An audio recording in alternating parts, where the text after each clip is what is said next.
You know that feeling when your whole life suddenly goes off the rails? Well, buckle up because I'm about to tell you how my world came crashing down around me, all thanks to one disastrous dinner party. It was a Friday night and I was dreading the evening ahead. My wife, Sarah, had insisted we host her boss and his wife a dinner. Now, I'm not usually one for schmoozing with the higher-ups, but Sarah had been gunning for a promotion at her law firm for months. She'd been putting in crazy hours, kissing us left and right, and generally driving herself and me insane this dress. "Jack, please," she begged earlier that day. "This is important. Mr. Holloway could make or break my career. Just try to be charming, okay?" I bristled at that. What's that supposed to mean? I can be plenty charming. Sarah had given me one of her patented looks, the kind that made me feel about 2 inches tall. You know what I mean. No stupid jokes. No talking about your conspiracy theories. And for the love of God, don't bring up politics. So there I was standing in our kitchen in my nicest button-down shirt, chopping vegetables like my life depended on it. Sarah fitted around me, a whirlwind of nervous energy in her sleek black dress. "Jack, did you remember to chill the white wine?" she called over her shoulder as she straightened a painting in the living room for the millionth time. I rolled my eyes. "Yes, dear, it's been chilling since this morning, just like you asked. And you picked up the fancy cheese I wanted. Got it yesterday. What about?" I set down my knife with a little more force than necessary. "Sarah, honey, love of my life, I've got everything under control. Why don't you take a deep breath and relax for a minute?" She came back into the kitchen, wringing her hands. "I'm sorry, This is such a big deal. Mr. Holloway never socializes with junior associates. If I can impress him tonight." I wiped my hands on a dish towel and pulled her into a hug. "Hey, you've got this. You're brilliant. You work harder than anyone I know. And you make a mean risotto. What's not to love?" Sarah gave me a small smile and leaned into my embrace. For a moment, I felt that familiar warmth, the connection that had drawn us together in the first place. Then the doorbell rang. And just like that, Sarah was all business again. "They're here," she hissed, smoothing down her dress. "How do I look?" "Gorgeous." I showed her. And she was all long legs and sharp angles with her dark hair swept up in some complicated twist. Sometimes I still couldn't believe this ambitious, driven woman had agreed to marry a schnock like me. Sarah took a deep breath, plastered on her most winning smile and went to answer the door. I heard the murmur of voices in the entryway. And then Sarah was ushering our guests into the living room. "Check," she called, "come meet Mr. and Mrs. Holloway." I wiped my sweaty palms on my slacks and headed out to face the music. Sarah was already pouring drinks, chattering away about the lovely weather we'd been having. And there, settled on our couch like he owned the place, was the infamous Mr. Holloway.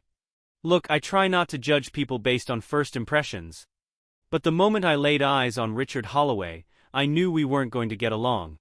He was one of those guys who screamed Dutch about for a mile away, all slick back hair and expensive suits with a smirk that said he knew exactly how much power he wielded. "Ah, so this is the elusive husband." Holloway boomed as I entered the room. He didn't bother to stand, just looked me up and down like I was a piece of meat at the market. "Sarah sold us so much about you, Jack. Although I must say I pictured you taller." I forced a smile, trying to ignore the way Sarah's eyes had gone wide with panic. "Well, good things come in small packages, right?" Holloway's wife. A blonde Botox disaster and a dress that cost more than my monthly salary let out a titter of laughter. "Oh, he's funny, Sarah. You didn't tell us he was funny." I glanced at Sarah, expecting her to jump in with some witty reply. Instead, she just gave a tight little smile and thrust a glass of wine into my hand. "Jack works in it," she said quickly. "He's very modest about his accomplishments." Holloway raised an eyebrow. "Hey, Tay, so you're good with computers and such?" I shrugged. "I get by. Mostly I'm just trying to keep up with all the latest tech Sarah's firm uses. It's a constant battle to stay ahead of the curve." "Oh, I'm sure," Holloway said in a tone that suggested he thought I was about as technologically savvy as a caveman. "Tell me, Jack, what do you think about the rise of artificial intelligence in the legal field? Sarah and I were just discussing it the other day." I have up in my mouth to answer, but Sarah cut me off. Oh honey, you don't need to worry about that. It's all very technical and boring. Why didn't you tell the Holloways about that fun project you've been working on? The one with the thing? I blinked at her, confused. What the hell was she talking about? Of what project? Sarah let out a high-pitched laugh that sounded nothing like her. You know, silly, the one you were telling me about last week? With the computers and the coding. I stared at her, feeling like I'd stepped into some bizarre parallel universe where my wife had been replaced by a malfunctioning robot. Sarah, I have no idea what you're talking about. Holloway chuckled, a low, condescending sound that set my teeth on edge. Ah, the mysteries of the man-mind. My Cynthia's always forgetting what I tell her, too. Must be all that law jargon cluttering up their pretty little heads, eh? I felt a spark of anger ignite in my chest. Who the hell did this guy think he was? But before I could say anything, Sarah jumped in again. Oh, Mr. Holloway, you're terrible. She giggled, actually giggled like some air-headed schoolgirl. Jack's just being modest. He's always working on something clever, aren't you, dear? Even if you can't always explain it to little old me. And that's when it hit me. Sarah wasn't malfunctioning. She wasn't confused. She was plain dumb. Playing me as the simpleton husband who couldn't keep up with her big important law career. And she was doing it all to impress this smug bastard on our couch. I took a long sweep of my wine, trying to tap down the growing fury in my gut. You know what? I said, plastering on a smile. You got me. I've been working on this super top secret project. It's so classified, I can't even remember the details myself half the time. Holloway's wife clapped her hands in delight. Oh, how exciting. Is it for the government? Are you a spy? I winked at her. If I told you, I'd have to kill you. Sarah let out another of those forced laughs. Oh, Jack, you're such a kidder. He loves his little jokes. Don't you, sweetie? Always keeping me on my toes. I gritted my teeth. Yeah, that's me. Regular comedian. The rest of the evening passed in a blur of thinly veiled insults and awkward silences. Sarah prattled on about cases she was working on, while Holloway interjected with helpful suggestions and not-so-subtle reminders of his own brilliance. I mostly sat there stewing, wondering how the hell I'd ended up in this nightmare. Every time I tried to contribute to a conversation, Sarah would jump in to translate for me, as if I was speaking in tongues instead of perfectly comprehensible English. It was like watching a train wreck in slow motion. I could see my marriage crumbling before my eyes, and I was powerless to stop it. By the time we sat down to dinner, I was ready to explode. Sarah had outdone herself with a meal, some fancy French dish I couldn't pronounce, paired with wine that probably cost more than my first car. But I could barely taste any of it. All I could focus on was the way Sarah kept simpering at Holloway, hanging on his every word like he was some kind of god. So Jack, Holloway said, fixing me with that irritating smirk. Sarah tells me you're quite the handyman around the house. Built that deck out back yourself, did you? I nodded stiffly. That's right. Took a few weekends, but I'm pretty proud of how it turned out. Oh, it's just darling, Holloway's wife cooed. So rustic and charming. It must be so nice to have a husband who's good with his hands, Sarah. Sarah smiled indulgently. Oh yes, Jack's very handy. Always tinkering with something or other. Although sometimes I think he bit off more than he could chew with that deck project. Remember how long it took you to figure out how to use that power saw, honey? I stared at her, dumbfounded. What the hell was she talking about? I'd been using power tools since I was a teenager. I don't recall having any trouble with the saw, I said slowly. Sarah waved a hand dismissively. Oh, you know how you get with new gadgets. Always need a little help figuring things out. But that's okay. It's endearing, really. Holloway chuckled. I guess I remember when I tried my hand as a little home improvement. Cynthia came home to find me tumbled up in Christmas lights, trying to hand them in July. Decided then and there to leave that sort of thing to the professionals. No shame in knowing your limitations, Ed Jack. I felt something inside me snap. You know what? I don't have any limitations when it comes to building things. That deck, I designed it from scratch, got all the proper pyramids and built it to code. It passed inspection with flying colors. And as for power tools, I've been using them since before Sarah here even knew what a law firm was. A heavy silence fell over the table. Sarah's face had gone pale, her eyes wide with horror. Holloway looked like he'd just bitten into something sour. "Jack," Sarah hissed. "What are you doing?" I stood up, my chair scraping loudly against the floor. "What am I doing?" "I'm telling the truth, Sarah. Something you seem to have forgotten how to do." Holloway cleared his throat. Now, let's not get worked up. I'm sure Sarah didn't mean any offense." I rounded on him. "Oh, I'm sure she didn't. Just like you didn't mean any offense with your condescending bullshit all night. Tell me, does it make you feel big to talk down to people? To treat them like they're stupid just because they don't wear $1,000 suits or kiss your ass for a living?" "Jack," Sarah shrieked. "Apologize right now." But I was on a roll. Years of pent-up frustration came pouring out of me like a burst down. "No, I will not apologize. I'm done playing mice. I'm done pretending to be some bumbling idiot just so you can feel superior. And I'm especially done watching my wife throw me under the bus to impress a pompous jerk like you." Holloway's face had turned an interesting shade of purple. "Nasty hair." I held up a hand. "No, you see here. I may not be a fancy lawyer, but I'm damn good at what I do. I work hard. I take care of my family. I don't need to put other people down to feel good about myself. And if that's not good enough for you or for my wife apparently, then you can both go to hell." With that, I stormed out of the dining room, leaving a tableau of shocked faces behind me. I grabbed my keys and wallet from the hall table and headed for the front door. Sarah came running after me. "Jack, wait. Where are you going?" I turned to face her, and for the first time that night, I saw a flicker of the woman I'd fallen in love with. Scared, vulnerable human. But it was too late. The damage had been done. "I'm leaving," I said quietly. "I can't be here right now. I can't look at you and see the stranger you've become." "But the Holloways," she stammered. I laughed bitterly. "Of course, that's what you're worried about. Well, don't let me keep you from your important guests.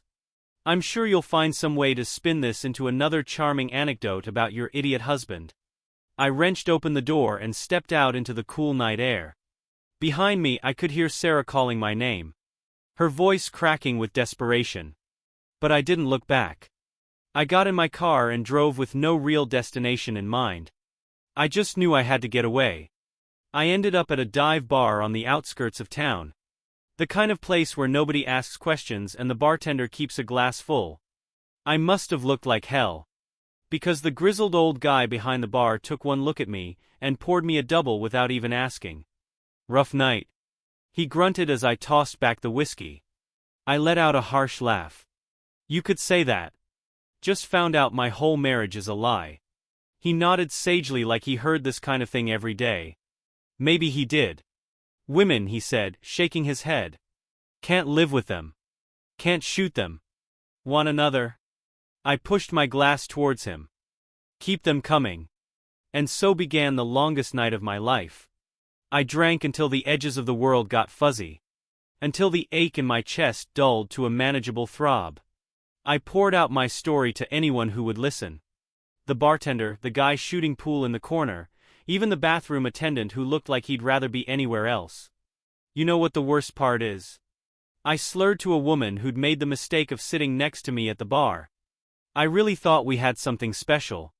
I thought we were a team. The woman patted my arm sympathetically. "Men," she sighed, "always thinking with their hearts instead of their heads." I blinked at her, trying to focus on her face. "Isn't that supposed to be the other way around?" She shrugged. "Honey, in my experience, men are the real romantics. Y'all just hide it better." As the night wore on, my anger began to fade, replaced by a bone-deep sadness. How had things gone so wrong? One had Sarah and I stopped being partners and started being adversaries. I thought back over our relationship, searching for clues I might have missed. We'd met in college. Me, the scruffy computer science major, and her, the ambitious pre-law student. It had been an unlikely match, but we clicked instantly. Sarah had been drawn to my laid-back nature, my ability to make her laugh even during finals week. And I'd been in awe of her drive, her passion for justice, her razor-sharp mind. For years we'd been happy. We'd supported each other through grad school and entry-level jobs, celebrated each other's successes and commiserated over setbacks. When had that changed? When had Sarah started seeing me as a liability instead of an asset? I thought about all the little comments over the years, the jokes at my expense that I'd laughed off. The way she'd started introducing me as my husband Jack instead of Jack my husband, a subtle shift that spoke volumes. The invitations to work events that had slowly dried up, Sarah's excuses becoming funcier each time. She was embarrassed by me. I realized the words tasting bitter on my tongue. She's been embarrassed by me for years. The bartender, who'd been pretending not to eavesdrop all night, shook his head. Sounds like you're better off without her, buddy. I stared into my empty glass, watching the light refract through the crystalline patterns. Maybe, I said softly, but that doesn't make it hurt any less. As the barn began to empty out, I knew I couldn't avoid reality forever. I called a cab and gave the driver my address, praying that Sarah would be asleep by the time I got home. I wasn't ready to face her, wasn't sure I'd ever be ready to face her. The cab pulled up to our house and I felt a knot form in my stomach. The lights were still on. Sarah was awake. I paid the driver and stumbled up the walkway, fumbling with my keys. Before I could get the door open, it swung inward, revealing Sarah's tear-stained face. Jack, she breathed, relief and anger warring in her voice. Where have you been? I've been calling you for hours. I brushed past her, the smell of whiskey clinging to my clothes. I grunted, needed to clear my head. Sarah followed me into the living room, wringing her hands. Jack, we need to talk about what happened. Mr. Holloway was very upset. I whirled on her, a bitter laugh escaping my lips. Of course, that's what you're worried about, your precious Mr. Holloway's feelings. God forbid we upset the almighty boss man. Sarah's eyes flashed. This isn't just about him, Jack. This is about my career. Do you have any idea how hard I've worked to get where I am? And you just threw it all away in one night. The injustice of her words hit me like a physical blow. I threw it away. Me. You're the one who spent the entire evening making me look like an idiot. You're the one who apparently thinks so little of me that you have to lie to make yourself look better. Sarah's face crumpled. That's not. I didn't mean to. Didn't mean to what, Sarah? Didn't mean to belittle me. Didn't mean to treat me like I'm some kind of embarrassment. I could feel years of pent-up frustration bubbling to the surface. Because from where I'm standing, it seems like that's exactly what you meant to do. Sarah sank onto the couch, her shoulders shaking. I'm sorry, she whispered. I wanted so badly to impress them. You don't understand the pressure I'm under at work. I need this promotion, Jack. I need to prove myself. I stared at her, really looking at the woman I'd married for the first time in years. She looked small, vulnerable, nothing like the confident lawyer I was used to seeing. Part of me wanted to comfort her, to tell her everything would be okay. But the hurt was still too raw. And what about me, Sarah? I asked quietly.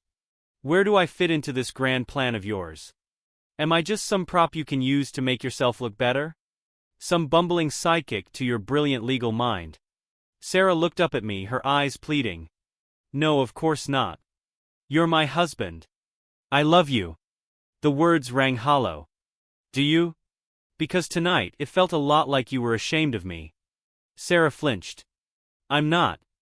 I didn't mean to make you feel that way. It's just, sometimes I worry that we're growing apart, that we don't have anything in common anymore. The truth of her words hit me like a punch to the gut. We had been growing apart, hadn't we? Slowly but surely, day by day, we'd been drifting in different directions. I'd been so caught up in my own world, my own projects, that I hadn't even noticed. So no solution was to lie. I asked, the anger draining out of me replaced by a bone-deep wariness. To pretend I'm some kind of idiot who can't even use a parasol. Sarah shook her head, tears streaming down her face. I don't know why I said those things. I was nervous, and this to Holloway can be so intimidating. I panicked. We sat in silence for a long moment, the weight of everything unsaid hanging heavy between us. Finally, I spoke. I think I need some time, I said softly, to figure out where we go from here, if we go anywhere from here. Sarah's head snapped up, fear etched across her features. What are you saying? I sighed, suddenly feeling every one of my years. I'm saying that I can't just pretend tonight didn't happen. That we can't just go back to normal. Not when normal apparently means you're ashamed of who I am. I'm not ashamed of you, Sarah protested weakly. Aren't you? I countered. Because it sure felt that way tonight. And the more I think about it, the more I realize it's felt that way for a long time. I stood up, swaying slightly as the alcohol in my system made itself known. I'm going to stay at Mike's for a few days, I need some space to think. Sarah jumped up, panic in her eyes. Jack, please, we can work this out. We can go to counseling or I'll quit my job, whatever it takes. I shook my head. It's not about the job, Sarah. It's about us. About who we've become. I don't even recognize us anymore. With a heavy heart, I went upstairs to pack a bag. As I threw clothes half as a day into a duffel, I could hear Sarah's muffled sobs from downstairs. Part of me wanted to go to her, to hold her and tell her everything would be okay. But I knew that would be a lie. Nothing was okay. I wasn't sure it ever would be again. I spent the next week at my best friend Mike's place, sleeping on his lumpy couch and trying to make sense of the wreckage of my marriage. Mike, bless him, didn't push me to talk. He just kept the beer flowing and put on mindless action movies, a silent but steady presence. Sarah called and texted constantly, her messages growing increasingly desperate. I read them all, my heart breaking a little more each time, but I couldn't bring myself to respond. I needed time to sort through the tangled mess of emotions in my head.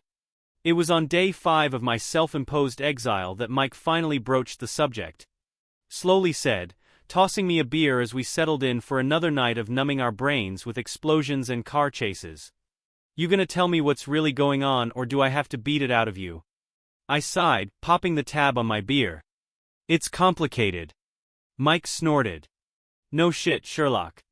You show up at my door in the middle of the night, looking like someone ran over your dog and you've been moping around here for days. Spill. And so I did. I told him everything. The disastrous dinner party, Sarah's lies, the years of growing resentment I hadn't even realized was there. Mike listened silently, his face growing darker with each word. When I finished, he let out a low whistle. Shit, man. That's rough. I laughed humorlessly. Yeah, you could say that. Mike took a long pull of his beer, his brow furrowed in thought. So what are you gonna do? I shrugged helplessly. I don't know. I love her, Mike. Or at least I love who she used to be. But I don't know if I can get past this. I don't know if I can trust her again. Mike nodded slowly. Look, I'm not exactly Dr. Phil here. It seems to me like you've got two choices. You can try to work it out, go to counseling, all that jazz. Or, I prompted. He met my eyes, his expression serious. Or you can cut your losses, start fresh. It'll hurt like hell, but maybe it's better than dragging out something that's already dead. His words hit me like a freight train. Was that what my marriage was? Something already dead, just waiting for someone to pull the plug? The thought made me feel sick. I don't know if I'm ready to give up, I said softly. Mike clapped me on the shoulder. Then don't. Fight for it, man. But make sure you're fighting for the right reasons. Not just because you're afraid of being alone. His words stuck with me over the next few days. I found myself analyzing every moment of my relationship with Sarah, trying to pinpoint where things had gone wrong. Had it been a slow decline? Or had there been a specific moment when everything changed? I thought about the early days of our marriage, how we'd stayed up late talking about our dreams, our plans for the future. I'd wanted to start my own tech company someday. Sarah had talked about becoming a judge, about making a real difference in the world. Somewhere along the way, those dreams had gotten lost in the daily grind of life. I'd settled into a comfortable but unfulfilling job at a big tech firm. Sarah had thrown herself into the cutthroat world of corporate law. Her idealism slowly eroded by the realities of billable hours and office politics. Had we grown apart? Or had we just stopped growing together? On day 10 of my exile, I finally worked up the courage to call Sarah. My heart was pounding as the phone rang and I almost hung up twice before she answered. Jack. Her voice was small, hesitant. Is that really you? I cleared my throat. Yeah, it's me. I think we need to talk. We agreed to meet at a neutral location. A small park near our house where we used to have picnics when we first moved to the neighborhood. As I waited on a bench, watching families play frisbee and couples stroll hand in hand, I felt a pang of nostalgia so strong it almost took my breath away. Sarah arrived a few minutes later, looking as nervous as I felt. She'd lost weight in the short time we'd been apart. Her usually impeccable appearance slightly disheveled. It hurt to see her like this, but a small petty part of me was glad she was suffering too. Hi, she said softly, hovering uncertainly near the bench. I gestured for her to sit. Hi. We sat in awkward silence for a moment, neither of us quite sure where to begin. Finally, Sarah spoke. I'm so sorry, Jack, she said, her voice thick with unshed tears. I know I hurt you and I know saying sorry doesn't fix anything. But I need you to know that I never meant to make you feel less than. You're the best thing that's ever happened to me, and I've been taking you for granted for far too long. I nodded, not trusting myself to speak just yet. Sarah continued, the words tumbling out of her in a rush. I've been doing a lot of thinking these past few days. About us, about my job, about the kind of person I've become. And I don't like what I see, Jack. I don't like who I am when I'm at work. I don't like the way I've been treating you. I want to change. I want us to be a team again. I took a deep breath, forcing myself to meet her eyes. I want that too, Sarah. But I don't know if it's possible. We've both changed so much. I don't know if we even know who we are anymore, let alone who we are as a couple. Sarah reached for my hand, and after a moment's hesitation, I let her take it. Then let's figure it out together, she pleaded. Let's rediscover who we are. Who we'd want to be. I'll quit my job if that's what it takes. We can start over, go traveling, do all the things we always talked about but never did. For a moment I let myself imagine it. Sarah and I, backpacking through Europe, starting a business together, building a life that was truly ours. It was a beautiful dream. But was it just that? A dream? I don't know if it's that simple, I said gently. The problem isn't just your job or my job or any one thing. It's us. We've been growing in different directions for years, and I'm not sure we can find our way back to each other. Sarah's face crumpled, and I felt my heart break all over again. So that's it, she whispered. You're just giving up on us. I shook my head. I'm not giving up. I'm being realistic. We can't just pretend the last few years didn't happen. We can't erase all the little hurts. All the times we chose our careers over each other. It's going to take more than a grand gesture to fix this. Then what do we do? Sarah asked, her voice small and scared. I took a deep breath, steeling myself for what I was about to say. I think we need to separate,